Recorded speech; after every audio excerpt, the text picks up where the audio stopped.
Solo levelling में hunters अपनी अपनी स्किल्स की मदद से मॉन्स्टर को बीट करते हैं। इन्हीं स्किल्स की वजह से सोलो लेवलिंग में हमें 6 तरह के हंटर देखने को मिलते हैं। इनमें से कुछ पूरी तरह से फाइटर होते हैं या फिर हीलिंग करने वाले हीलर या फिर प्रोटेक्टर्स। इन सभी को आज हम देखने वाले हैं। तो स्टार्टिंग करते हम फाइटर से। फाइटर के पास काफी ज्यादा हैंड कॉम्बैट स्किल्स होने के बाद एबल होते हैं कि अपने दुश्मन को ज्यादा से ज्यादा डैमेज दे पाए। स्ट्रॉन्ग होने की वजह से वो काफी हाई लेवल तक खुद का डिफेंस भी कर सकते हैं। फाइटर अपनी हैंड टू हैंड कॉम्बैट में तलवार, कुल्हाड़ी, चाकू या फिर अपने पंच का यूज करते हैं। सबसे ज्यादा स्ट्रॉन्ग हंटर हमें फाइटर्स ही देखने को मिलते हैं। For example Baek Yoonho S rank hunter है और वो गिल्ड मास्टर है व्हाइट टाइगर गिल्ड का। ऐसे ही टॉप 5 गिल्ड्स है कोरिया में। व्हाइट टाइगर गिल्ड इन 5 में से एक है। इन गिल्ड की मास्टर की स्पेशल पावर की बात की जाए तो वो ट्रांसफॉर्म हो सकते हैं एक ह्यूमनॉइड टाइगर में। ट्रांसफॉर्म होने के बाद उनकी स्पीड और स्ट्रेंथ काफी हद तक बढ़ जाती है और वो ऑल्सो एबल होते हैं कि स्पेसिफिक अपने बॉडी का पार्ट ही ट्रांसफॉर्म कर पाए। कोमोडो के फाइट के दौरान हम देख सकते हैं कि स्पेसिफिक हेयर और हैंड ही उसने ट्रांसफॉर्म किए थे और वो अपनी आंखों की मदद से हंटर या मॉन्स्टर की किसी की भी पावर लेवल को चेक कर सकते हैं। और अगला एग्जांपल हम फाइटर का देखें तो वहाँ पे हमें चाय इन दिखाई पड़ती है। इसकी पावर काफी हद तक बेक की तरह है। बेक की तरह ही ये एस रैंक हंटर है और ये हंटर गिल्ड की वाइस गिल्ड मास्टर है और ये प्रोफेशनल है तलवारबाजी में, जिसकी वजह से वो मास्टर को इजीली काट सकती है। और उसके पास एक यूनिक स्किल भी है जिसे वो सोर्ड डांस बोलती है। इसके अलावा उसके पास 2 और स्पेशल मूव्स है। सॉर्ड लाइट, जिसमें उसकी सॉर्ड एक प्योर लाइट में बदल जाती है और दुश्मन को लाइट की स्पीड से काटती है। अगर उसने अपनी पूरी स्ट्रेंथ से सॉर्ड को जमीन पे मारा तो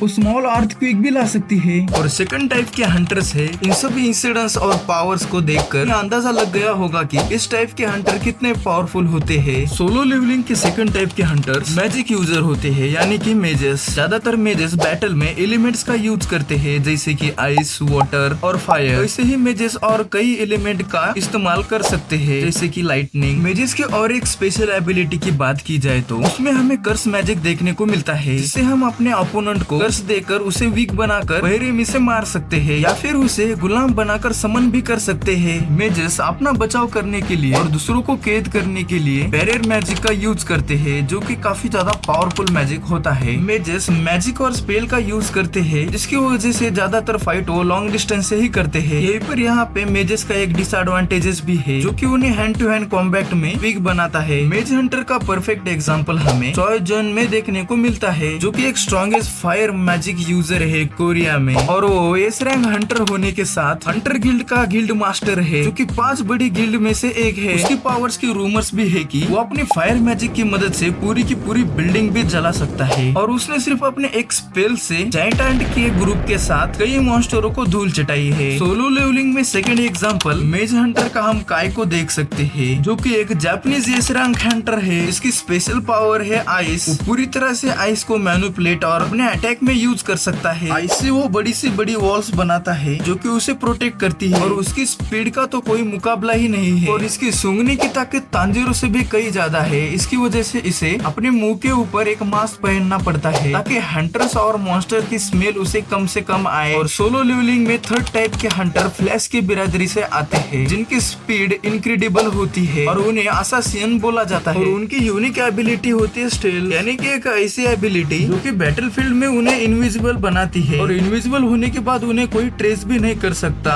इनक्रेडिबल स्पीड और इनविजिबल पावर होने की वजह से यह हंटर काफी ज्यादा पावरफुल बनते हैं। सोलो लेवलिंग में ऐसे एबिलिटी वाले सिर्फ हमें 2 लोग दिखाई पड़ते हैं। कैंग तेनसिक उनमें से एक है। वो एक बी रैंक हंटर है, हंटर एसोसिएशन का, जिसे लोगों को मारने में काफी ज्यादा मजा आता है। एक मैजिशियन और एक हीलर दोनों मिलकर भी उसे हरा नहीं पाए। सोलो लेवलिंग का पावरफुल कैरेक्टर जिन्हू को भी उसने अच्छी खासी टक्कर दी थी। ईपे इजावा, जो कि सेकंड एग्जांपल है एसोसिएशन हंटर्स का, जो कि एक जापानीज एस रैंक हंटर है और ब्रॉसवर्ड गिल्ड का एक मेंबर है। जेडो आइसलैंड के रेड में भी वो शामिल था, जो कि सोलो लेवलिंग के इतिहास की सबसे खतरनाक रेड थी। वो जायंट आंट को इजीली मार सकता है। सोलो लेवलिंग में फोर्थ टाइप के हंटर हमें हीलर देखने को मिलते हैं। जैसे कि लोग बोलते हैं नाम में क्या रखा है, लेकिन यहाँ पे नाम में ही सब कुछ रखा है। हीलर टाइप के हंटर्स रेड के दौरान अपने पार्टनर्स को होने वाली इंजरीज को इजीली ठीक करते हैं अपने हीलिंग मैजिक से। इनके पास भी एक स्पेशल एबिलिटी है बाकी सभी हंटर्स की तरह, जिन्हें वो बफ मैजिक बोलते हैं। बफ मैजिक का यूज करते ही अपने पार्टनर की स्ट्रेंथ, एबिलिटी, स्पीड को वो 2 गुना कर देते हैं। ली जूहू एक परफेक्ट एग्जांपल है हीलर का, जिसने हर रेड के दौरान जिन्हू को बड़ी से बड़ी इंजरी को ठीक किया है। जूहू एक बी रैंक हंटर है। सीरीज में हमने देखा कि जूहू ने इस अंकल की पावर और एबिलिटीज को 2 गुना कर दिया था। जिनके पास एक हाथ ना होते हुए भी उन्होंने इसे काफी ज्यादा अच्छी टक्कर दी थी। मिन बिंग्यू एक पावरफुल एग्जांपल है हीलर का। बिंग्यू हीलिंग मैजिक में मास्टर है। अपने पार्टनर के दोनों हाथ उखड़ जाने के बाद भी बिंग्यू ने अपने हीलिंग मैजिक से उसके दोनों हाथ रीजनरेट कर दिए थे और उसकी पार्टनर जो मर गई थी उसने उसे समन भी कर लिया था और एक बेहतरीन रूप से बफ मैजिक को भी यूज कर सकता है, जो कि अपनी पार्टनर की काफी ज्यादा स्ट्रेंथ और स्पीड बढ़ा देती है। इस रैंक पे होने की वजह से वो खुद को इनविजिबल भी कर सकता है। 5वें टाइप के हंटर है रेंजर्स। रेंजर्स की स्पेशल पावर की बात की जाए तो वो ज्यादातर आर्चरी मैजिक यूज करते हैं, जिनमें एरोज और बो को मैजिक से भरकर लॉन्ग डिस्टेंस फाइट लेते हैं और उनका मेन काम होता है स्क्वाड की वीकनेस देखकर उनकी स्ट्रेंथ बनना। सोलो लेवलिंग में हमें एकलौता रेंजर्स हमें हिमाट्रिग्या दिखाया गया है। वो भी एक एस रैंक हंटर है फाइंड गिल्ड का, जो कि अपने हाथों से ही एरो तैयार करके उन्हें फायर भी कर सकता है, जिसका डैमेज काफी ज्यादा होता है। इन्हीं एरो की मदद से उसने जायंट एंट क्वीन की स्किन को भी भेज दिया था।